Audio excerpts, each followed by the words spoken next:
Right, so this is lesson 5, and the objectives for today are find the absolute value and add signed numbers. What do we mean by signed numbers? Signed. Positives and negatives, right? Negative numbers. Okay, now, you guys know how to do this. If you don't, we'll spend some one-on-one time to get mastered. We'll go through it kind of quickly. But I can tell from the lessons leading up to now that you guys have a pretty good grasp on how to do 6 minus 10, right? What's 6 minus 10? Negative 4. So everybody's quick on their feet with how to deal with those things. But the one problem, I don't remember which problem it was, that the mixed numbers that people missed, the subtraction problem, it gets a little bit difficult if you don't change your mixed numbers to fractions. But anyway, we're going to talk about absolute value first. What is absolute value? By definition, what is absolute value? Nick? Tells you how many places a number is away from zero. How many places a number is away from zero. What's another word for how many places something is? The absolute value. We can't give that more simple. Okay. Yes, Liam? How far away? Okay. What's another number? What's another word for how far? Distance. Yes. Both of you are correct. You're good. Okay. But I'm wanting to get at the technical word. How many spaces it is, how far. That's correct. The definition of absolute value is the number's distance from zero on a number line. This is a good test question right here. This is a definition you have to know. The absolute value of a number is the distance from the number to zero on the number line, or its distance from zero on the number line. Okay?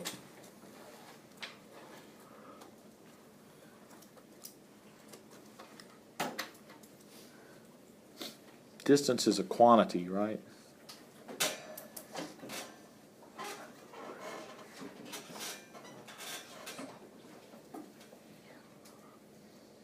Okay? What's special about distance?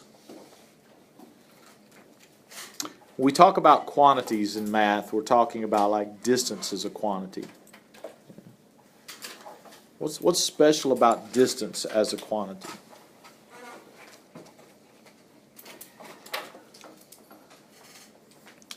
Nick, you want to say something? It could be any number, like it could be a different distance. It certainly changes, but can distance be any number? No? What's an example of a number distance can't be? Yes? Like a negative number? A negative number, right? Distance is always positive. So what's special about distance is because distance is always positive. Okay? Now, the absolute value of 4 is written as the absolute value of 4. You guys already know this. That's the symbol that we use for absolute value. Now, on a side note here, I want to tell you that we have talked about grouping symbols. Yesterday we talked about grouping symbols in the context of the order of operations. Nobody mentioned absolute value as a grouping symbol, did they? Including myself, right? But the absolute value is a grouping symbol. Okay, so whatever's inside the absolute value is being grouped. Now, it's different from other grouping symbols. Okay, does anybody know how the absolute value is different from parentheses, aside from what it does to numbers? Josh? I guess you could say it's always going to be, the number inside is always going to be positive. Yeah, but that's what it does to numbers. Aside from what it does to numbers, the absolute value bar is different from other grouping symbols. It has the same difference as the radical. Right? Both of those are grouping symbols. In other words, if we had something like this, 2 times 3, let's do negative 2 times 3 minus 6. Okay. Okay. And if we had negative 2 times 3 minus 6, What's different about these grouping symbols? Are we allowed to do something special here? Abby, what do you have to say? Can't you distribute the -2 if you have the parentheses, but not if you have the absolute? That's right. You can't distribute through an absolute value bar. That's exactly right. Now, in some cases, if you do, you'll get the same answer, but it's not allowable as an operation. You cannot distribute through a radical, and you cannot distribute through an absolute value bar. All the other grouping symbols, parentheses, fraction bars, and brackets, we can distribute through. Okay? So absolute value is a grouping symbol, but it doesn't have all the properties of other grouping symbols. Well done, Abby. Good stuff. Okay? So the absolute value of 4 is 4, and the absolute value of -4 is 4, because both of those numbers have a distance from 0 that is equal to 4. Now, everybody listen. Everybody tune in. Understanding the definition of absolute value is of utmost importance. When I ask you what the absolute value of something is, I don't want you to say it's positive. I want you to tell me it is a distance. The absolute value of a number or the absolute value of a variable means its distance from something else. Okay? So that definition is going to give us a lot of insight into absolute value equations and inequalities as they come later. Okay? All right, so simplify this expression. What is the absolute value of 0? 0. Why? Because it's 0. Because 0 is 0 units from 0. Right, so the absolute value of 0 is 0. So there's a perfect example where the absolute value isn't what? It's not positive, right? So it's better maybe to say that the absolute value is non-negative. Okay, its distances are always positive, but if there's 0 distance, it doesn't have a sign. What's the absolute value of 7.12? 7.12. What's the absolute value of 1 minus 3/4? 1/4, right? Now, and here's another thing, another rule that you can't do to absolute values. You can't do this with regular grouping symbols either. But we couldn't separate this and say that's the absolute value of 1 plus the absolute value of -3/4, right? That's different, isn't it?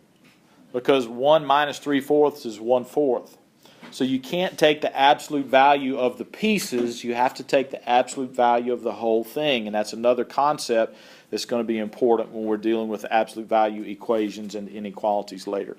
Now, if we have a negative sign in front of an absolute value symbol, that guarantees that our answer will be what? Negative. Not positive. It could still be 0, but it's definitely not going to be positive if there's a negative sign in front, because something negative times something that is not positive, non-negative is going to be positive. Negative. So what's the answer here? -9. Right, so this is -9. Any questions about that? I don't want to make assumptions that you guys have this as well as I think you do or should. Yeah, Hadley? So like once you do it, and so you're like, okay, it's 9, you just add the negative. Yeah, the negative's just hanging out. Yep, 11 minus 2 is 9, absolute value of 9 is 9, and then we have this. It's almost like we have -1 times the absolute value of 11 minus 2. That's what this is equivalent to. So, I mean, if there was a 2 there, then it would be -2 times the absolute value of 11 minus 2, and this -2 would apply to whatever quantity is produced by that grouping symbol. Okay? Now, any questions there? All right? Rules for integer operations. Now, this is how I teach integer operations. We're talking about operations with signed numbers. Okay? Rules for integer operations in a nutshell is what I want to kind of walk you through this. First thing I want you to always do is eliminate all double signs. Write these down. I want you to eliminate all double signs. Now, what do we mean by double signs? Like when you have a plus and a minus sign side by side. Right by side. If I have plus a negative number, like plus a -2, that's a double sign. Eliminate that. What are we going to write that as? -2. Negative 2. Because positive and negative make a negative. It's multiplication there, right?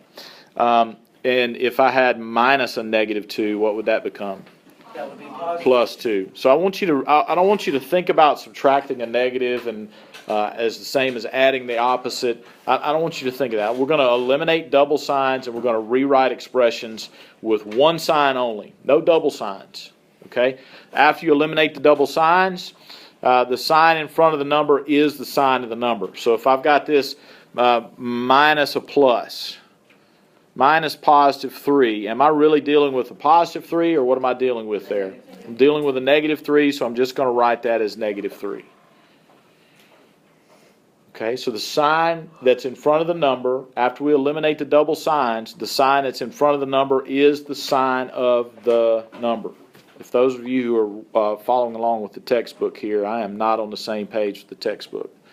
I don't teach it the way the textbook teaches. It's complicated. Okay, the sign in front of the number is the sign of the number. Then there's two rules. If the signs are the same, you add their values and keep the sign. Right?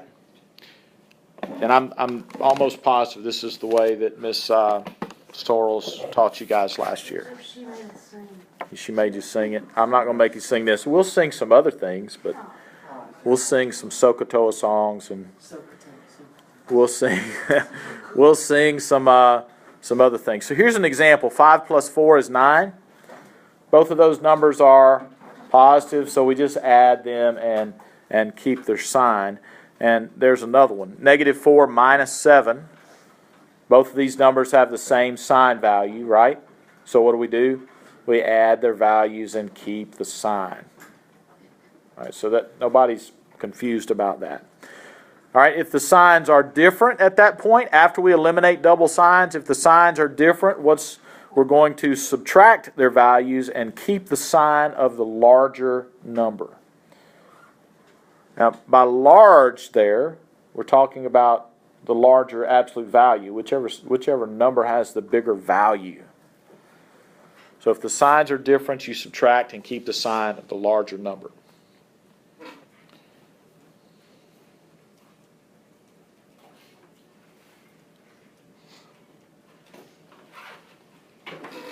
Some of y'all are thinking, man, this class is easy. Yeah, just wait for it. 3 minus 7 is negative 4. Correct?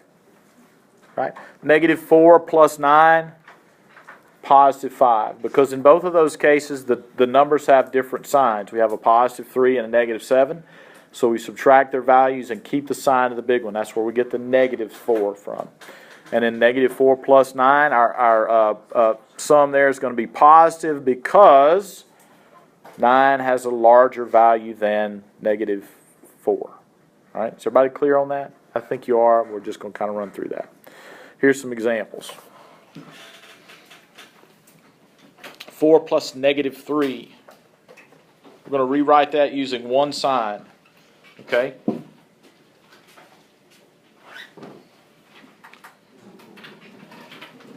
What's the sign going to be? Ooh. No, the answer is going to be positive. What's the sign in between these two numbers going to be? 4 minus 3. Real challenging if you're in first grade. Right?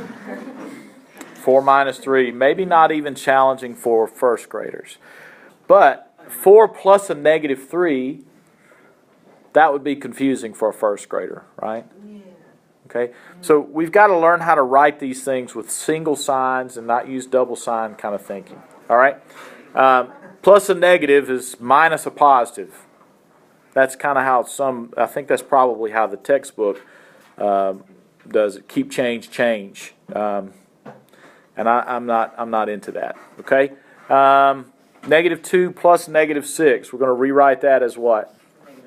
Negative 2 minus 6 because. And then these two things have the same sign, so what do? Add and keep the sign. Okay? Negative 7 plus 7. Same signs or different signs? Same signs, so what do? You said same sign? Do they have the same sign or do they have different signs?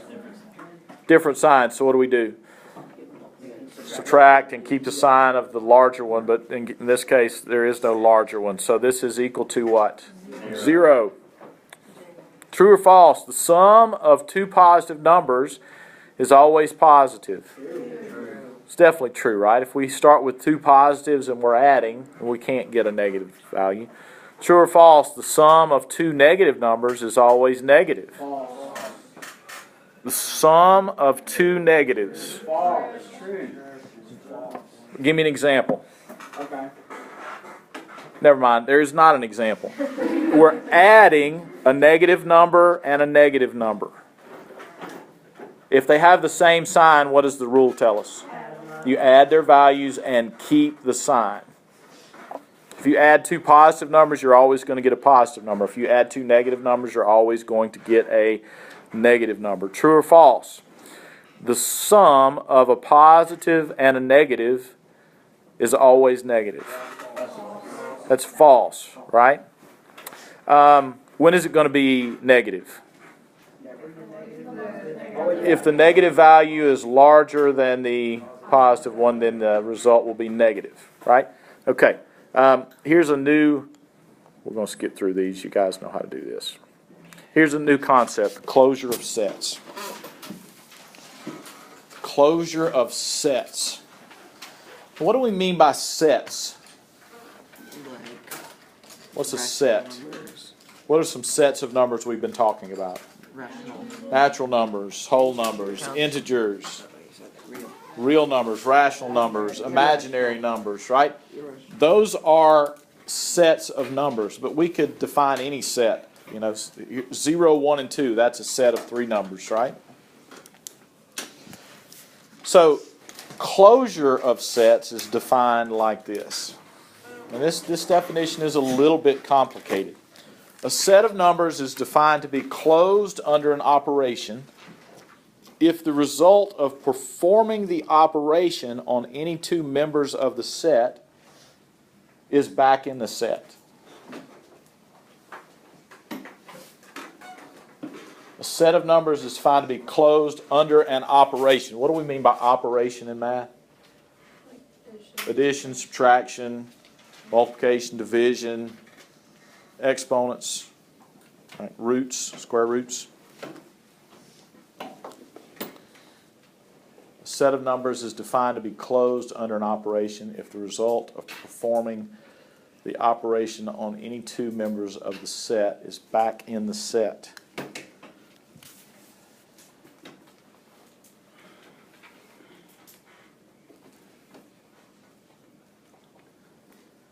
Okay?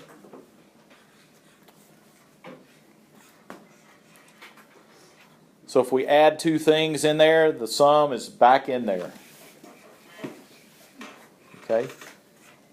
If we multiply two things in there, if the product is back in the set, then it's closed under multiplication. So we can talk about the closure of the set under an operation.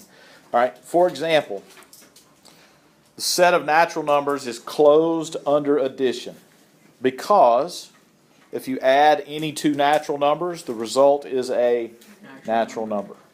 Okay? If you take two natural numbers, 1 plus 2 is 3, it's back in there. 1 plus 7 is 8, it's in there. 26 plus 25 is 51, it's in there. Any two natural numbers added together is a natural number. So it's closed under addition. Okay? You don't necessarily need to write all these examples down, but you probably have time to. The set of natural numbers is closed under multiplication because why? Can you finish that sentence? Because if you multiply any two natural numbers, what are you going to get? Another natural number. Okay, can you think of an operation that wouldn't close the natural numbers? Squaring or square rooting. Square rooting? Not Square rooting wouldn't close the natural numbers because the square root of 3 is certainly not a natural number, right? Subtraction doesn't close the natural numbers because 2 minus 7 is negative 5. 2 minus 7 is negative 5, and negative 5 is an integer. Division, right? If you divide two natural numbers, you get a fraction, which is a rational number, but not necessarily a natural number.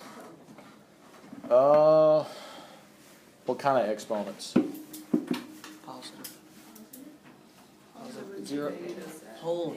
Positive wouldn't keep it in the set. Integers would, though. Whole number exponents would keep it in the set, right? Because 2 to the 5th is another natural number. But if we just talked about exponents. So you guys kind of get the deal. Determine whether each statement is true or false. Ready?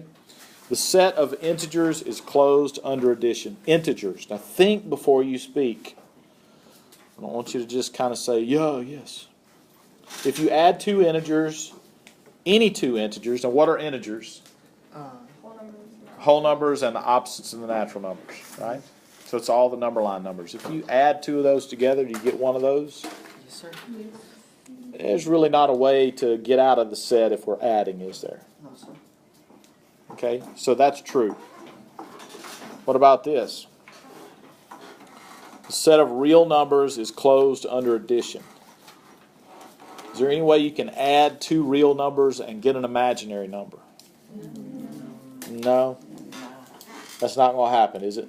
Right? So this statement is true because if you add two real numbers, you get another real number. All right, what about this one?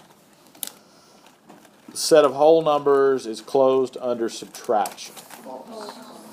False. We kind of already talked about that one, didn't we? If you subtract two whole numbers, then you can get a negative value, which is an integer but not a whole number. Okay? Can you think of any set, any of our sets that would be closed under division? Imaginary. Imaginary numbers are not closed under division. With the complex number system, all of them. Can you divide by 0? No. You can? What kind of math genius are you? No, division by 0 is undefined, so no set that contains 0 can be closed under division because you can't even perform the operation on all the numbers in the set. Okay? So that's just kind of something that you need to be thinking about. Division is a tricky operation because there's always that division by 0 thing hanging around. All right? Last example of the day. On first down, the Silver Wolves lost 4 yards. They gained 7 yards on second down. Find the total number of yards they will need to pick up in order to gain a first down. 7 yards. 7 yards. So they started with 10 yards to go. They went -4. Then they gained 7. What's -4 plus 7? That's net of 3 yards. And they need how many more to make it to 10? 3 plus x equals 10. That means x has to be equal to 7 yards to get a first down. Okay? Y'all all right with that? Yes, sir. Homework, page 25, A through I, 1 through 15, and 17 through 29 odd. I don't ever want to lose 4 yards.